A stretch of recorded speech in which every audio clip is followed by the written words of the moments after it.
Welcome to the Strategic Pause. Today, episode 6. Episode 6. That's kind of wild. That is kind of wild. Today, we are talking about one of my favorite topics. We are talking about reflection. It is the way after your heart. Yes, indeed. Not that, like, go sit atop a mountain and, and meditate reflection. But the reflection that we all need to bring into our lives because it helps us learn, because it helps us remember, because it helps us take action. And so I thought today I'm going to ask you questions. I Jill. love this. And I would just like to say I love this because I just have to sit here and respond and you do all of the hard work, which frankly works really well for me. So I'm a fan of this format. I'm there for you. I appreciate it. So I know you're a traveler. I am. I love to travel. Yes. So where was the last vacation you took? Well, we went on a shorter vacation to Scottsdale over the holidays. We do an annual, like, bigger vacation. We went to Spain last summer, which was obviously phenomenal. So I don't know. Depends on what you're looking for. Shorter little vacation or like longer annual vacation. Either one. Let's talk about Spain. Let's talk about Spain. Okay. It sounds a little more interesting than Scottsdale. I don't know. I got a great massage in Scottsdale. So, I mean, it depends on what you're looking for. Yeah. So, okay. Nothing like no hate to Scottsdale, but let's, Spain, a little more exotic. Yeah. So how long before your trip did you start to plan? This is not what you asked, but I love to plan vacations. Love it. So I generally have an idea about a year before is when I start like finessing like where do we want to go? What do I want to do? So the idea happens about a year in advance. I would say the logistics anywhere between, like, for Europe, it's really probably like 8 months to 5 months out is like the hardcore, like, logistics, travel plans. Okay, that makes sense.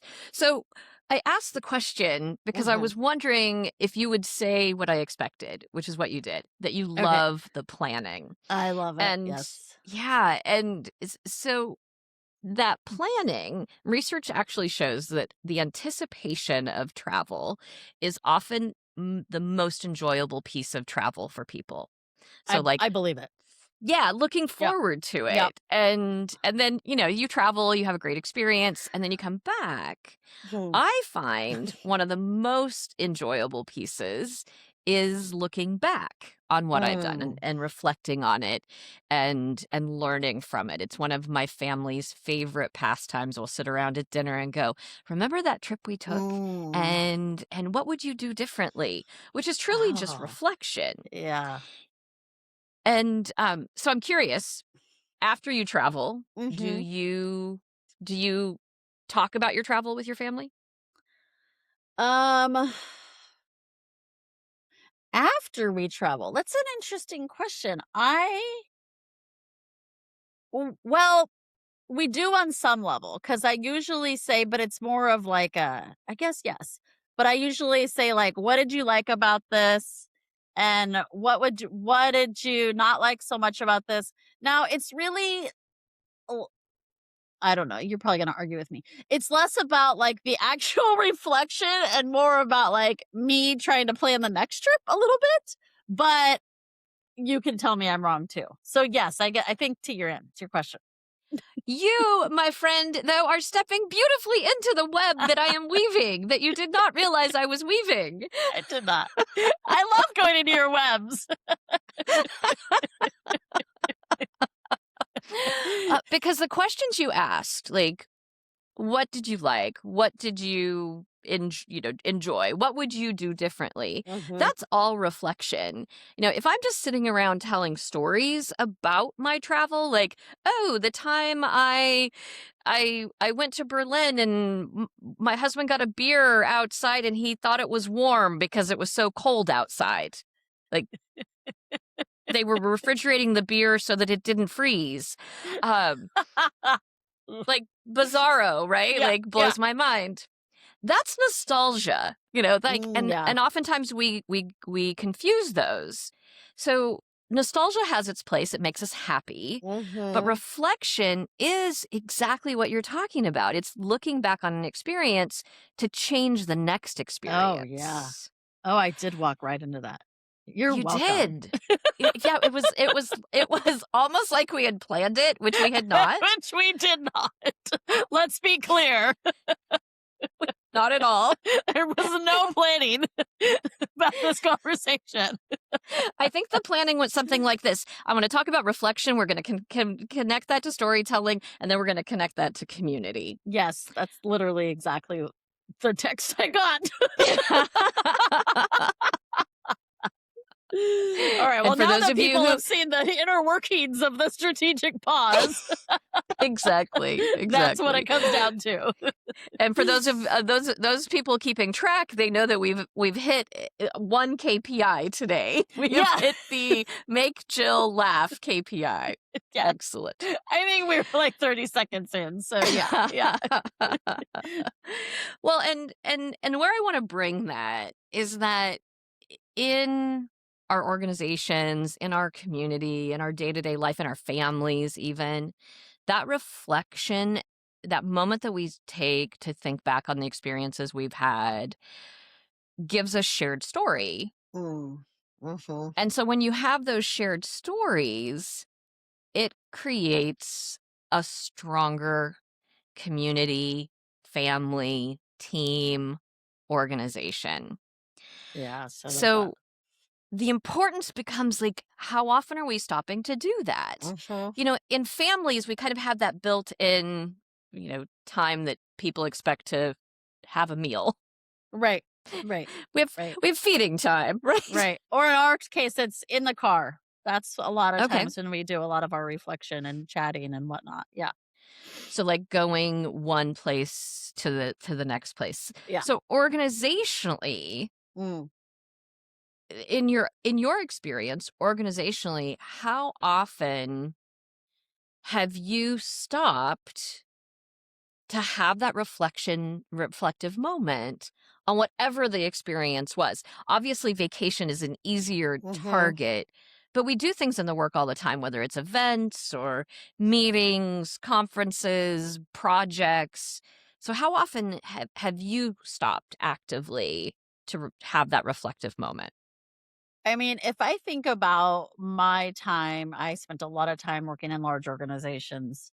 Um, I would say like 0.0%. Unless it was like, God, that was a terrible meeting. But like to your point, that wasn't about like reconstructing it, making something better or changing it. It was more about venting, somebody really reflecting.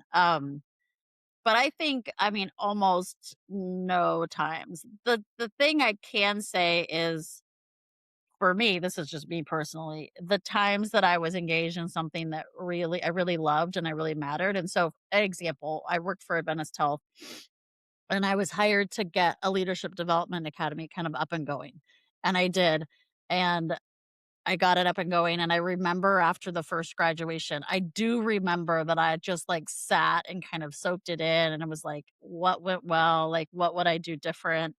So, what I will say is, like, I think for those things that I'm really passionate about and motivated by, I would have made time for reflection, but there was no collective time. So, it was not like we were like, let's sit down and talk about the Leadership Academy and what went well and what we would have liked to do different. It was all really internal. And it was really just because I loved it and I wanted to think about it more. And it drove me to get better at it because there was that very intrinsic motivation.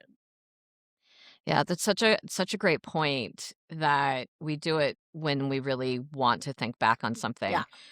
I think about, like, my f I call it the morning after effect that, and I actually had that as, like, a subsection in my book, and the publisher took it out. Um, I can't imagine why.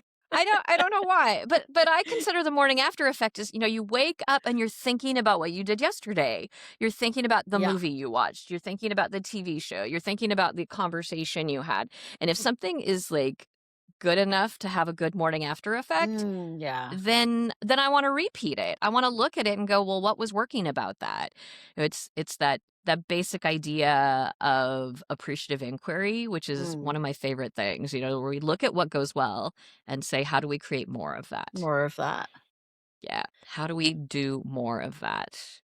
I think the Um tricky part is when it is something that didn't go well, it it deserves reflection too, and I know it's maybe it's just me. I tend to wanna put it out of my brain, right? I Mhm. very much don't wanna reflect on things that didn't go well. I want to let it go and move forward, um, which is not necessarily the right path. I mean, maybe sometimes, but for the most part, the things that don't go well deserve just as much as reflection, but that's not as fun. That's not as enjoyable for me. It's not as enjoyable, but we can still use that same idea of, like, what went well. Like, in Yeah. everything, I think there is something that went well, and then build on that. Is there? I maybe not. May as I say that out loud, maybe not. But I wanna grab something else that you said, Mhm. about wanting to move on. So you're kind of like the Frozen let it go camp? Yes, Um, I wanna Elsa that stuff. Yes, yeah, absolutely. where I'm very much and I wish I had, like, the perfect Disney character to use Mm. here, but I don't. I'm much more of the ruminator. Like, I just am gonna, like, chew on that for days. Oh, Let's yeah, just, like, not interesting. let go, not let go, not let go. Mm. Um And I think I think both of them have Yeah, issues. totally, and We're I we're totally see that in us, like, I can definitely see that when, like, I'm on to I have to force myself, truly force myself. We had a really fun event last night. I have to force myself today to just, like, sit with that and enjoy it. It does not come natural to me, right? Like, that's not a natural thing, and whereas you, I think, sometimes maybe have to force yourself to move on, and, like, that's not a thing I have to do. I definitely cannot hear you right now. You stopped completely.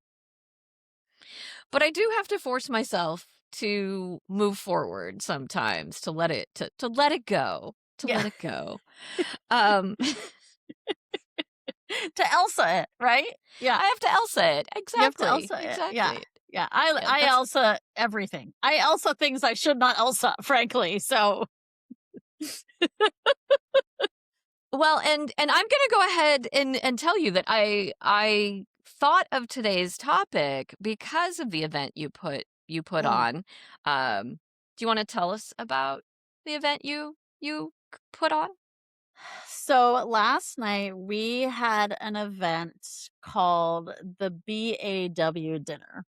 And BAW, in case you're wondering, well, Katrina knows. This is for all of you who are listening or watching. It stands for Badass Women.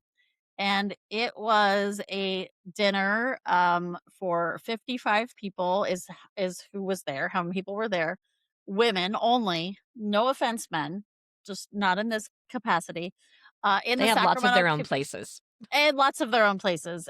In the Sacramento area, I tried to make sure it was fairly local, who are just making the world go round, who are just building community, who are trying to make this a better place, who are showing up every day despite all of the challenges that we all know that women face.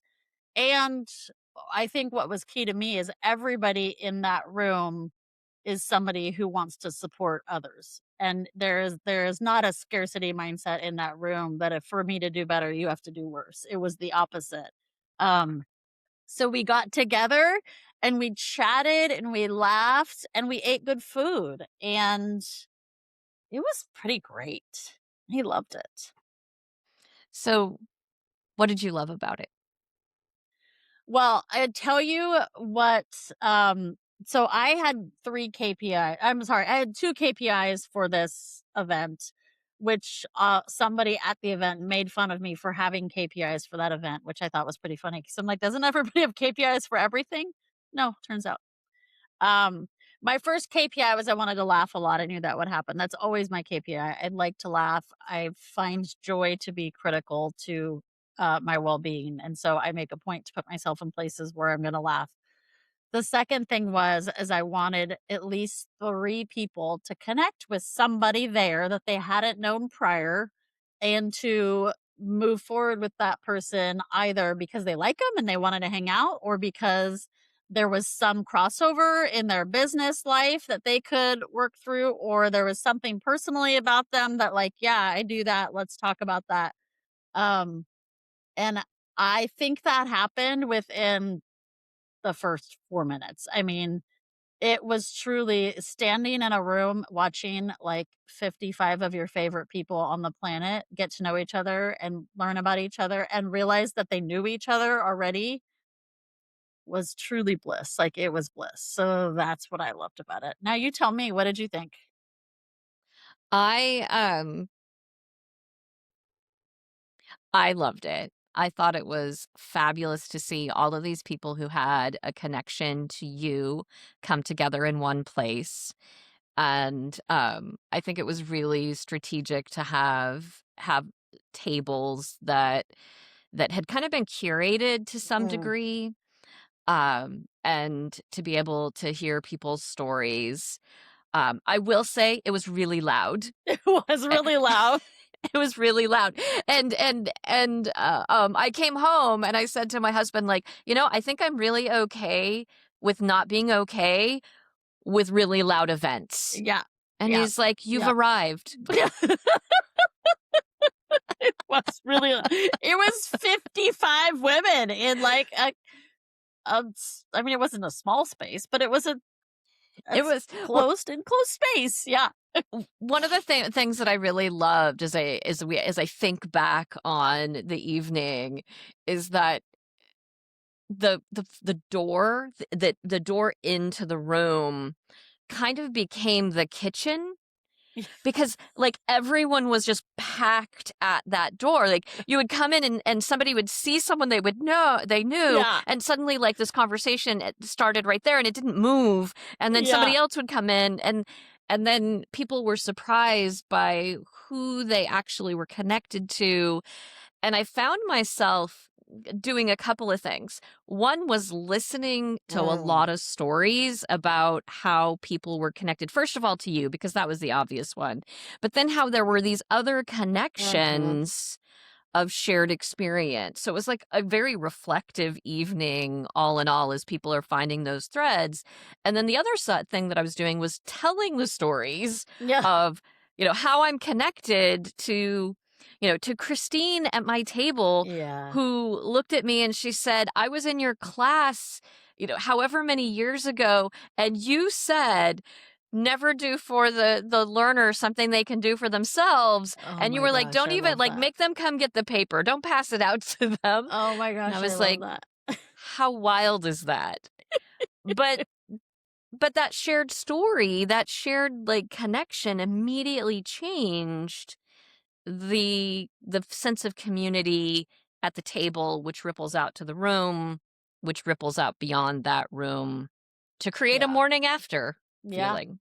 Yes, and now I know exactly what you mean about the morning after feeling because I can tell you I've felt that all morning, like, I've thought about that all morning, but yeah, you're right, the ripple is a great word because you could almost see, like, this person to talk to this person, and this person then goes to talk to this person. You could almost probably watch that happen through the room, um, and there were so many stories like that kind of thing, like, there were 2 people in the room who I had no idea knew each other, and they had had coffee that morning, and connected.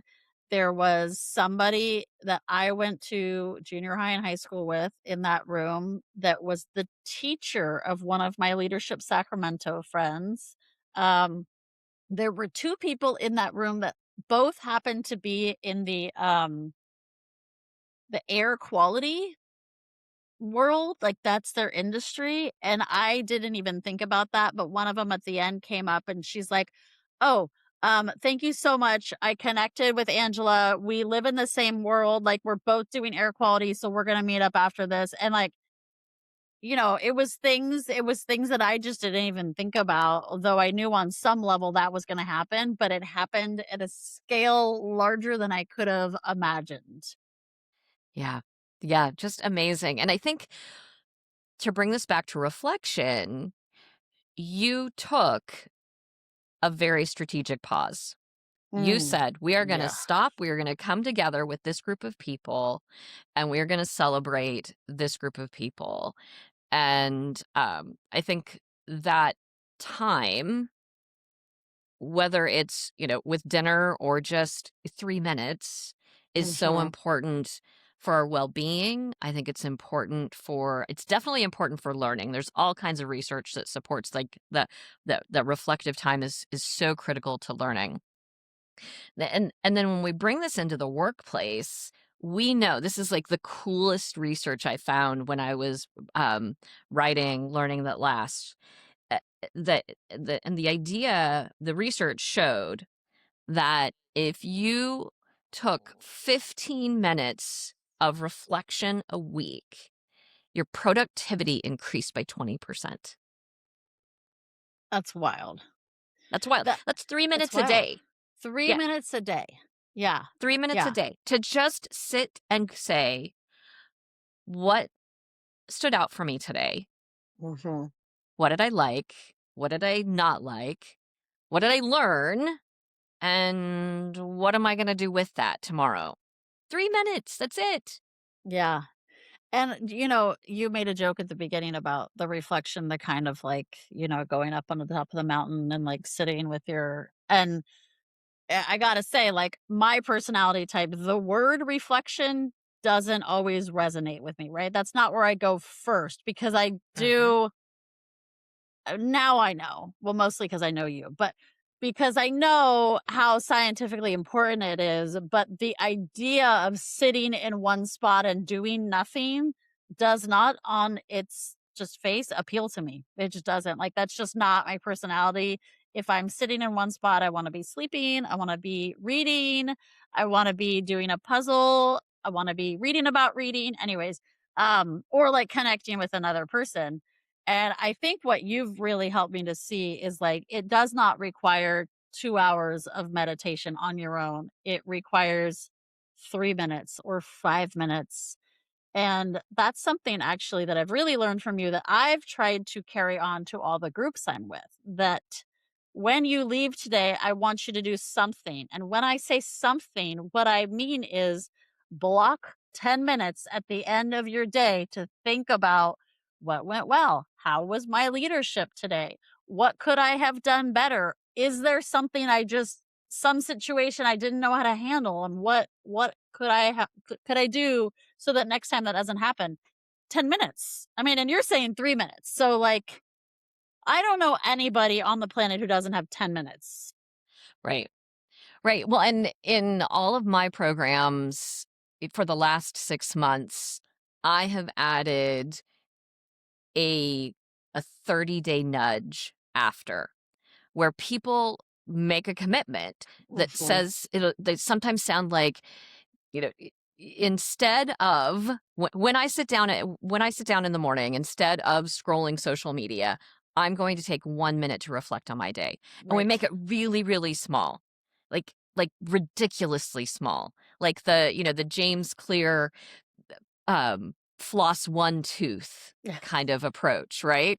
With the idea that if you start with one, you're going to do You're them going all. to do more. Yeah. Yeah, so take that 1 minute reflection, tie it to something you're already doing because the benefit of it is so important. And I think all of the forces around us right now, whatever those might be, are pushing us to do more, to Mhm. go faster. Mhm. It's and I think we're just not meant as humans to have that pace. No, I I think agree. reflection can be while you walk, you think about something, doesn't have to be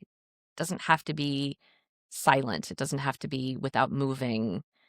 Um, and I love that you've seen that difference with reflection. Um, I think it's a critical human skill. Yeah. It's funny you say you don't have to be sitting still because what it made me think about was pretty much every morning I go on a walk.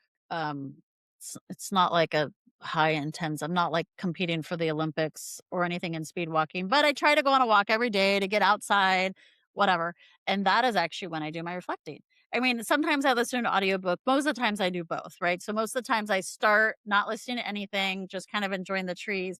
And that is when I reflect. And it's almost, I hadn't really thought about this, but I think the fact that my legs are moving allows me to, like, dive into it a little deeper, and that is a lot of times I get my ideas when I'm walking like that, or things occur to me, like, I'm constantly having to, like, remind me of this when I get home because, like, I that's when the ideas happen, and the days that I don't get to walk are usually the days where I'm like, every minute of my day is scheduled. So I'm getting up, I'm driving far, I'm teaching a session, I'm driving far, I'm getting on Zoom meetings, I'm cooking dinner, I'm whatever.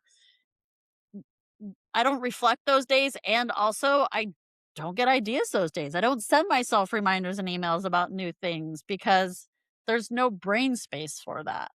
And I Yeah. think to your point, we are losing that in a big way because everybody has 17,000 different responsibilities all the time. Right. Right. And if it's not a responsibility that's taking our time, it's often, scrolling through the device that we carry and filling our space with, consuming other people's ideas, other people's images, other people's Yes. stuff. Um, you made a really important distinction, and I think this could be its own episode in the Oh, future okay. because reflection and creativity are like tied so closely, and that creativity doesn't happen when we sit down at our desk to Mm-mm, go, okay, I need to be creative now, come up with this idea. mm-mm. In the episode when we talked about how we create our work, how we design our training, one of the things I think that didn't come up is that I call them my walking days, that I have to have walking days before I can create something new. Mm, And it's that yeah. time where I just like I may go to the garden, I may go just walk around Midtown, like I am walking and I am thinking about what I want to create. Creation, like reflection, is active. It is an Yeah. active process. And when we've got that, now we could talk about like how we learn, and that takes us down another whole path. Right. But like Another whole episode. yeah, exactly. And that all happens when we get oxygen to our brain, and that happens when we're moving. So Yes. there you Yeah. go. Yeah.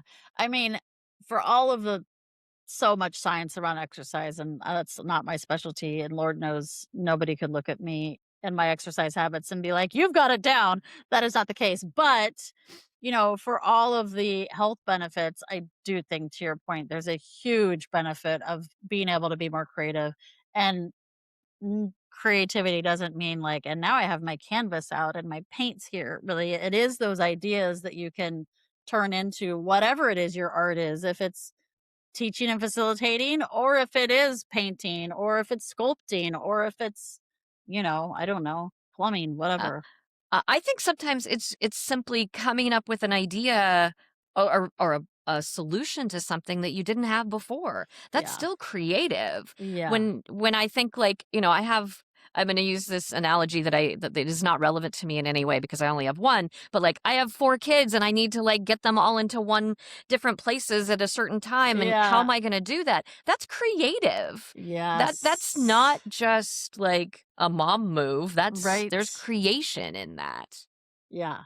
Yeah. And that like creative thinking, I mean, I think that is one of the things that AI cannot do, right? Like AI cannot do our creative, well, yet, I guess, I don't know. But at this point, we have to do that for ourselves. It can give us ideas, right? It can give us fodder to think about, but the creative thinking and the new and the exciting, that has to come from the human brain. And also, with that said, it's, I think, the thing that gets lost the most, because you cannot check it off a checklist, right? Right. Right. It's, you cannot say like, okay, I'm submitting my time for the week. I spent 45 minutes just thinking. Like, no employer, whether the best intention or not, is going to be like, sounds great, Right. but the Right. reality is that makes a huge impact on our work product. Absolutely. Absolutely. We've talked about this before, that there are professions that value the pause, that value Yeah. the moment that Yeah. you take. And I think we need it in more. I think we need it in more professions where we actually say, in order to learn, in order to lead, in order to manage more effectively, you've got to stop. You got to Yeah. stop and think. Yeah. Take a minute. Yeah. Yeah. Yep. Yeah, it's huge. It's huge. And you've quantified it in a way I haven't really heard anybody else quantify it. Um, because it's always been a little bit of like, oh, we're creative and we reflect and then we hold hands and then we hug each other, and then that's better for the world. But you really Mhm. have, there's some science around it. And that is what I think, when I talk to organizations, I use that because Mhm. it's not, you can argue all day long if woo woo for the sake of woo woo is important, which I think it is, but we don't need to argue. It's not woo woo for the sake of woo woo, right? It's woo woo for the sake of increased productivity, behavior change, right? Employee engagement, increased engagement. It does all of that. It does all of Right. that. Right. Um and so not only does it have like it makes you feel better as a human, it actually does have a direct impact on organizational improvement and process. And so two things Yeah. can be true. It's woo woo and it helps the bottom line. Yeah, exactly. And you can decide how woo-woo it gets. Right.